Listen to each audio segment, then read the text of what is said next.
Sino nga ba ang mag-aakala na ang simpleng bouquet ng roses ay may kasamang himala?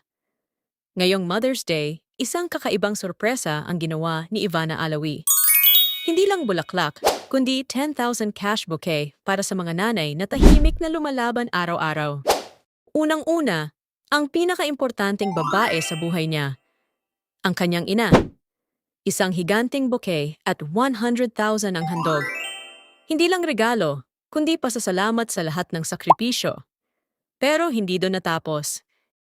Isang nanay na may 7 anak, napaluha sa gitna ng kalsada. Isang ina na naputulan ng kuryente, nabigyan ng bagong pag-asa. Isang nanay na mangungutang sana, hindi na kinailangan. At ang pinaka nakakatagos sa puso? Ang isang kasambahay na naging pamilya sa loob ng 8 taon. Biglang niyakap ang biyayang hindi niya inaasahan. Hindi lang ito basta giveaway. Ito ay paalala na ang bawat nanay ay may kwento ng sakripisyo na hindi natin nakikita. Sa mundong puno ng ingay, ang pagmamahal ng isang ina ang nananatiling tahimik pero pinakamatatag. Kung mahal mo ang nanay mo, huwag mong palagpasin to. I-share mo para mas marami pang nanay ang mapasaya. Happy Mother's Day!